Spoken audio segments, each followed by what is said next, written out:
की ओर गया तो बच्चे खाना खा रहे थे। देखो, सुदामा जी परमात्मा से अर्ज कर रहे थे रो रो के कि ये परमात्मा, मैंने पिछले जन्म में ऐसा कोई दान धर्म नहीं किया, मैंने ऐसा कोई पुण्य नहीं किया मेरे मालिक, और ना मुझे हो सकता है ऐसा कोई मार्गदर्शक, कोई सतगुरु मिला जो मुझे सही प्रकार से दान धर्म करने की मुझे कोई विधि बताता। सुदामा जी एकांत में जाके रो रहे थे, अपने भाग्य को कोस रहे थे। उधर से परमात्मा कहते हैं, भाई और बहनों, जय हमरा भगत पछोड़ी होई तो हमरा नाम न लेवे कोई।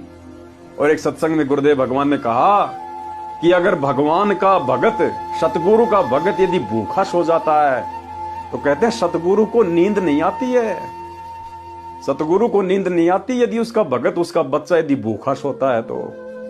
अरे सांसारिक जीवन में देख लो भाई, जो भाई बहन माता पिता बन चुके हैं वो देख लो, अगर उनके बच्चे यदि भूखे हैं, घर में खाना नहीं है, क्या उन माता पिता को रात को नींद आएगी? नहीं आएगी। और गुरुदेव भगवान कहते हैं, बहुत प्यारा बालक माँ का और उससे बढ़कर शिष्य गुरुओं का। एक माँ को अपना बच्चा बाप से सैकड़ों गुना ज्यादा प्यारा होता है, और गुरुदेव कहते हैं गुरु को अपना शिष्य उस माँ से भी सैकड़ों हजारों गुना ज्यादा जो है वो प्रिय होता है। तो गुरु को भला कैसे नींद आ सकती है? परमात्मा का सिंहासन भी हिल जाता है अगर उसके भगत पे दिक्कत आती है तो। लेकिन भगत होना चाहिए कोई फॉर्मेलिटी वाला भगत नहीं, सत भगत कि चाहे मेरी गर्दन क्यों ना कटे, मैं गुरु की मर्यादा नहीं तोड़ूंगा। तो सुदामा जी एकांत में जाके रो रहे हैं, परमात्मा से अर्ज कर रहे हैं। उधर से परमात्मा सुदामा के एक यजमान का रूप बना के तो परमेश्वर गाड़ी भर के लेके आ गया। जो राखो त्यों ही रहूं, जो राखो त्यों ही रहूं, हमरा के चारा खाने जाद खरीद हूं, गुलाम तुम्हारा।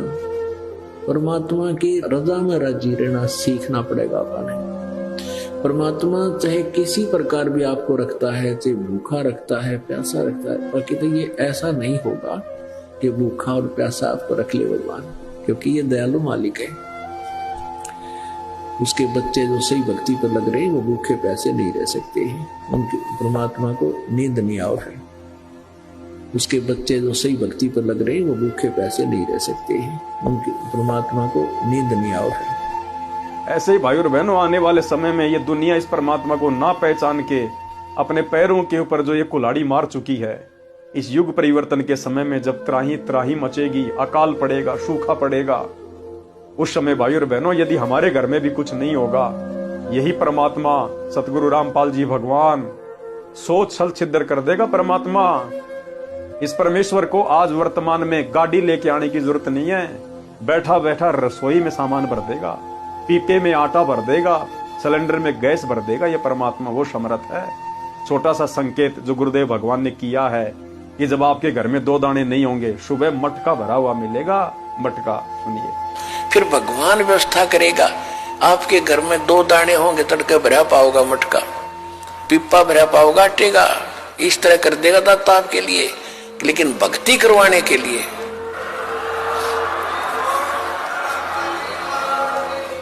ये उनकी करेगा जो भक्ति करेंगे, और जो बकवाद चाहोगे वो अपना करते रहियो।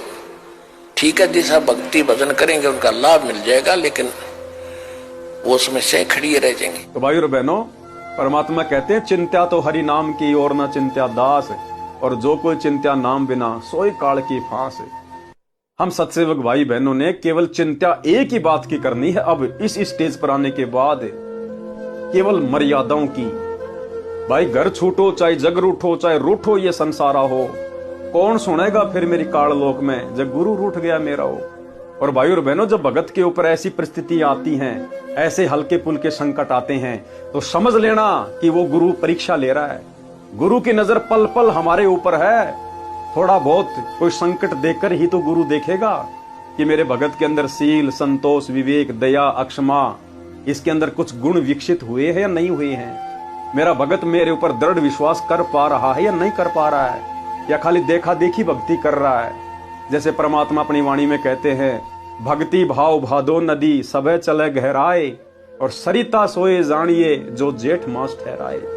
असली नदी वो है जो जेठ के महीने में, जून के महीने में, गर्मी के महीने में भी जो बहती रहे, असल में वो है नदी।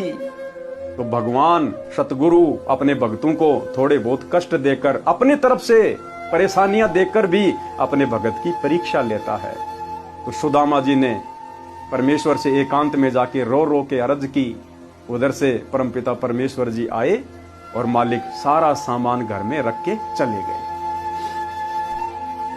इतने में परमेश्वर कबीर जी एक यजमान का रूप धारण करके आए और ढेर सारा सूखा सीधा आटा, चावल, दाल, खांड, घी, नमक, मिर्च, बच्चों के कपड़े देकर चले गए।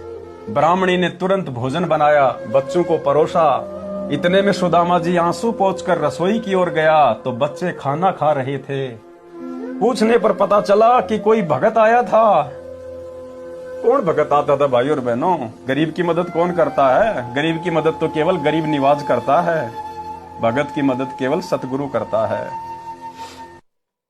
पूछने पर पता चला कि कोई भगत आया था, वह सामान दान कर गया है। सुदामा जी ने पूछा कि क्या नाम बताया था?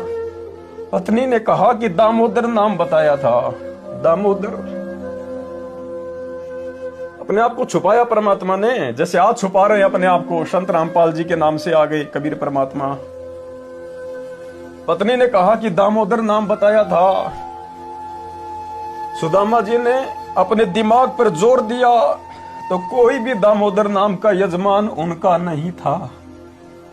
कि भाई मेरा तो कोई दामोदर नाम का कोई यजमान है ही नहीं, भला कौन दे गया? उस नाम का कोई भी व्यक्ति नगरी में नहीं था। उस दिन के अतिरिक्त 3 दिन का राशन पूरे परिवार का था। 3 दिन का राशन रख गए परमात्मा पूरा। 3 दिन का क्यों रखा? मालिक ने आगे भी सोच रखा था कि आगे मैं किस विधि से इन बच्चों का पालन पोषण करूंगा। उस दिन के अतिरिक्त 3 दिन का राशन पूरे परिवार का था। पत्नी ने फिर आग्रह किया कि आप श्री कृष्ण जी से कुछ मांग कर ले आओ। तो सुदामा ने हाँ कर दी।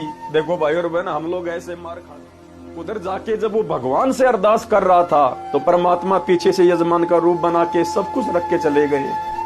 लेकिन सुदामा का धैर्य फिर जवाब दे गया पत्नी के बार बार कहने से। और फिर सुदामा ने हाँ कर दी कि ठीक है मैं जाता हूं। लेकिन मन में फिर भी यही था कि मांगूंगा कुछ नहीं, अगर नहीं जाऊंगा तो ये घर में झगड़ा करेगी, इससे अच्छा है चलो मैं जाके आ जाता हूं। अगर वो अपने आप दे देगा तो ठीक है, नहीं तो मैं नहीं मांगूंगा। पत्नी ने फिर आग्रह किया कि आप श्री कृष्ण जी से कुछ मांग कर ले आओ। तो सुदामा ने हाँ कर दी, परंतु मन में यही था कि जाकर आ जाऊंगा, मांगूंगा नहीं। किसी मित्र या रिश्तेदारी में जाते समय उनकी